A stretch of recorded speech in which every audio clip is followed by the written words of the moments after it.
CTET 2026 की तैयारी करने वाले सभी भावी शिक्षकों का एजुहेल्प बाय राज में हार्दिक स्वागत है। नमस्कार सभी को। आज हम बाल विकास और शिक्षा शास्त्र के 10 ऐसे धांसू प्रश्न हल करने वाले हैं जो परीक्षा में बार बार पूछे जाते हैं। बिल्कुल। तो अपनी कुर्सी की पेटी बांध लीजिए क्योंकि ये सत्र आपकी तैयारी को एक नया बूस्ट देने वाला है। क्या आप सब तैयार हैं? मुझे तो लगता है सब तैयार है सर। चलिए शुरू करते हैं। तो पहला प्रश्न संख्या 21 आपकी स्क्रीन पर है। निम्नलिखित में से कौन सा पियाजे के संज्ञानात्मक विकास के सिद्धांत की सीमा है? ऑप्शन ए है वह संज्ञानात्मक विकास में भाषा की भूमिका पर अत्यधिक बल देता है।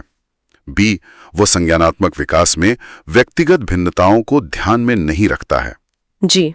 सी है वो संज्ञानात्मक विकास में जैविक कारकों की भूमिका को ध्यान में नहीं रखता है। और डी है वो संज्ञानात्मक विकास पर संस्कृति और सामाजिक कारकों के प्रभाव को ध्यान में नहीं रखता है। चलिए दोस्तों, अगर आपको जवाब पता है तो जल्दी से कमेंट बॉक्स में अपना उत्तर लिखिए। इसका सही जवाब क्या होगा? सर, इसका जो सही उत्तर है वो है ऑप्शन डी। Option D? जी। पियाजे ने संज्ञानात्मक विकास को यूनिवर्सल मतलब सार्वभौमिक माना, जबकि वाइगॉत्स्की जैसे आलोचकों ने तर्क दिया कि सामाजिक और सांस्कृतिक संदर्भ विकास में एक बहुत महत्वपूर्ण भूमिका निभाते हैं। बिल्कुल सही, बहुत बढ़िया। अब आते हैं अगले प्रश्न पर। प्रश्न संख्या 22 एक अभिकथन ए है और एक कारण आर है। जी। अभिकथन ए कहता है, प्रत्येक वर्ष लता, जो कि कक्षा 7 की शिक्षिका है, उनके क्षेत्रों में करियर पर चर्चा करने के लिए एक महिला गणित प्रोफेसर और एक पुरुष नर्स को अपनी कक्षा में आमंत्रित करती है। अच्छा। और कारण आर दिया गया है, लैंगिक यानी जेंडर अंतर जन्मजात हैं और समाज के माध्यम से अधिग्रहित नहीं है। अब विकल्प हैं ए सही है परंतु आर गलत है। बी ए और आर दोनों सही हैं परंतु आर ए की सही व्याख्या नहीं है। जी। सत्य है और आर दोनों गलत हैं। और डी ए और आर दोनों सही हैं तथा आर ए की सही व्याख्या है। सोचकर जवाब दीजिए। अपना उत्तर कमेंट में जरूर लिखें। सर, इसका सही उत्तर है ऑप्शन ए। ए सही है? जी। शिक्षिका जो कर रही हैं वो रूढ़ियों को तोड़ रही हैं, तो कथन तो बिल्कुल सही है, लेकिन जेंडर भूमिकाएं जो है वो समाज द्वारा बनाई जाती हैं, एक सोशल कंस्ट्रक्ट है, वे जन्मजात नहीं होती, इसलिए कारण गलत है। शानदार, बहुत बढ़िया एक्सप्लेनेशन। अगला प्रश्न संख्या 23 एक प्रगतिशील कक्षा मतलब एक प्रोग्रेसिव क्लासरूम में विद्यार्थी जी ए अधिक प्रश्न नहीं पूछते हैं, बी शिक्षक से प्रश्न पूछते हैं, सी एक दूसरे से प्रश्न पूछते हैं, या डी स्वयं से प्रश्न पूछते हैं। और विकल्प हैं ए केवल बी और डी, बी केवल बी और सी बी सी और डी तीनों, या फिर डी केवल ए। ये बहुत महत्वपूर्ण प्रश्न है, जल्दी से अपना जवाब कमेंट कीजिए। सर, इसका सही जवाब है ऑप्शन सी। ऑप्शन सी मतलब बी सी और डी? जी। एक प्रगतिशील कक्षा में बच्चे हमेशा एक्टिव रहते हैं, सक्रिय रहते हैं, तो वे अपनी जिज्ञासा के कारण शिक्षक से भी पूछते हैं, अपने साथियों से भी और खुद से भी प्रश्न करते हैं। बिल्कुल सही। सेल्फ रिफ्लेक्शन भी जरूरी है। बहुत अच्छे। प्रश्न संख्या 24 पर ध्यान दें। जेंडर भूमिकाएं। जी। ए बाल्यावस्था की सभी अवस्थाओं से लेकर वयस्कता में भी। जी। बी अधिग्रहित व्यवहार हैं। जी। सी जन्मजात व्यवहार हैं। जी। या डी जैविक संरचनाएं हैं। इसका सही उत्तर क्या होना चाहिए? फटाफट कमेंट करें। सर, इसका सही उत्तर है ऑप्शन ए। Option A? जी।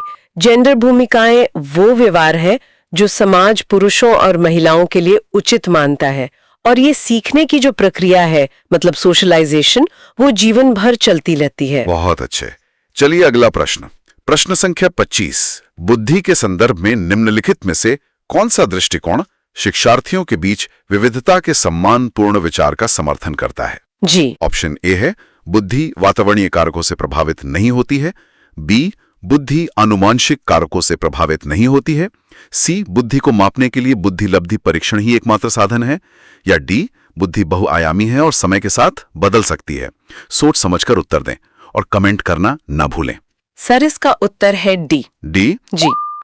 जो आधुनिक सिद्धांत हैं जैसे कि गार्डनर का सिद्धांत, वो मानते हैं कि बुद्धि एक प्रकार की नहीं होती, वो मल्टी डायमेंशनल होती है और यह स्थिर नहीं है, इसमें सुधार भी संभव है। बिल्कुल, बुद्धि बहुआयामी है। बहुत अच्छा कर रहे हैं आप लोग।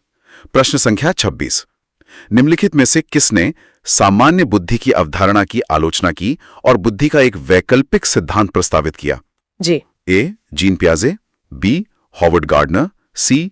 लेव वाइगॉट्स्की या D. Charles Spearman.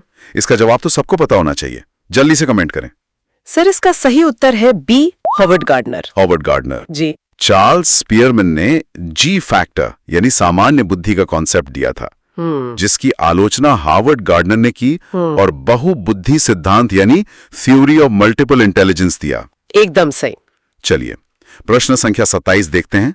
Lawrence Kohlberg के सिद्धांत की आलोचना कैरल गिलिगन द्वारा जी किस लिए की गई है? ए. नैतिक तर्क में लैंगिक भिन्नताओं की उपेक्षा करने के लिए की गई है। बी. विश्लेषण के मात्रात्मक तरीकों को लागू नहीं करने के लिए की गई है। सी. परिकल्पित स्थिति का उपयोग करने के लिए की गई है। या डी. नैतिक विकास का एक चरण सिद्धांत प्रस्तुत करने के लिए की गई है। क्या लगता है आपको? सही जवाब कमेंट बॉक्स में लिखिए। सर, सही उत्तर है ए। जी। कैरल गिलिगन ने कहा था कि कोहलबर्ग का जो सिद्धांत है वो पुरुषों के न्याय यानी जस्टिस के नजरिए पर आधारित है और महिलाओं के देखभाल यानी केयर के नजरिए को अनदेखा करता है। बहुत बढ़िया, बिल्कुल सही पॉइंट है, बहुत बढ़िया विश्लेषण। अब प्रश्न संख्या 28। एक शिक्षिका अपने विद्यार्थियों को अधिसंज्ञानात्मक कौशल यानी मेटाकॉग्निटिव स्किल्स विकसित करने में मदद करना चाहती है। जी। निम्नलिखित में से कौन सी रणनीति सबसे प्रभावी होगी? ए. विद्यार्थियों को अभिप्रेरित करने के लिए लगातार ग्रेड और प्रतिपुष्टि प्रदान करना। बी. विद्यार्थियों को प्रोत्साहित करना कि वे स्वयं अपने अधिगम पर चिंतन करें और अपनी प्रगति का मूल्यांकन करें। जी। सी. विद्यार्थियों को याद करने के लिए पाठ सौंपना। या डी. विद्यार्थियों को सभी सीखने के कार्यों के लिए विस्तृत निर्देश प्रदान करना। चलिए बताइए, सबसे प्रभावी रणनीति कौन सी है? सर, सबसे प्रभावी रणनीति है बी, ऑप्शन बी। जी। अधिसंज्ञान मतलब मेटाकॉग्निशन का मतलब ही होता है सोचने के बारे में सोचना, तो अपनी खुद की सीखने की प्रक्रिया पर विचार करना यानी सेल्फ रिफ्लेक्शन इसे सबसे ज्यादा बढ़ाता है। बिल्कुल, लर्निंग टू लर्न। बहुत खूब। हम अपने अंतिम प्रश्नों की ओर बढ़ रहे हैं। प्रश्न संख्या 29। जी सर। अभिकथन ए है, शिक्षकों को संकल्पना को मजबूत करने के लिए विद्यार्थियों को अपने स्वयं के संकल्पना के उदाहरणों और गैर उदाहरणों की पहचान करने के लिए कहना चाहिए। और कारण आर है, उदाहरणों के बारे में सोचने से संकल्पना को मजबूत किया जाता है, जबकि गैर उदाहरण विद्यार्थियों को भ्रमित करते हैं। अच्छा। विकल्प है ए सही है परंतु आर गलत है। बाकी विकल्प आप जानते ही हैं। ध्यान से पढ़िए और अपना जवाब कमेंट कीजिए। सर, सही उत्तर है ए सही है लेकिन आर गलत है। जी। गैर उदाहरण मतलब नॉन एग्जाम्पल्स भ्रमित नहीं करते, बल्कि वो ये साफ करने में मदद करते हैं कि कोई चीज क्या नहीं है, जिससे कॉन्सेप्ट की जो बाउंड्रीज हैं वो और स्पष्ट हो जाती हैं। बहुत ही बढ़िया पॉइंट है। और ये रहा आज का आखिरी और सबसे महत्वपूर्ण प्रश्न। जी। प्रश्न संख्या 30। जी। अधिगम के सामान्य सिद्धांत बताते हैं कि विद्यार्थी बेहतर रूप से सीखते हैं यदि शिक्षक ए. पहले अवधारणा को उसके प्रतीकात्मक रूप में प्रस्तुत करें और फिर उसके भौतिक रूप पर आएं। बी. पहले उस पर चर्चा करें जिसके बारे में विद्यार्थी को नहीं पता है और फिर उस पर आएं जो विद्यार्थी पहले से जानते हैं। जी। सी. पहले अवधारणा का संपूर्ण रूप से परिचय दें और फिर उसकी बारीकियों पर आएं।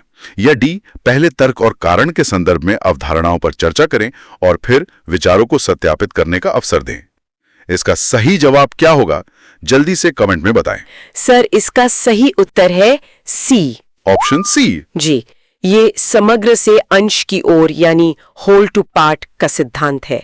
बच्चे पहले बड़ी तस्वीर मतलब बिग पिक्चर को समझते हैं, उसके बाद ही डिटेल्स को समझ पाते हैं। एकदम सही, बहुत बढ़िया। दोस्तों, राज सर की इस मेहनत के लिए वीडियो को लाइक करें और अपना स्कोर कमेंट में लिखें कि 10 में से आपके कितने आंसर सही हुए। जी, अपना स्कोर जरूर शेयर कीजिएगा। Edu help by Raj channel को सब्सक्राइब कर जुड़े हमारे साथ। साथियों, वीडियो को पूरा देखने के लिए थैंक यू सो मच। धन्यवाद।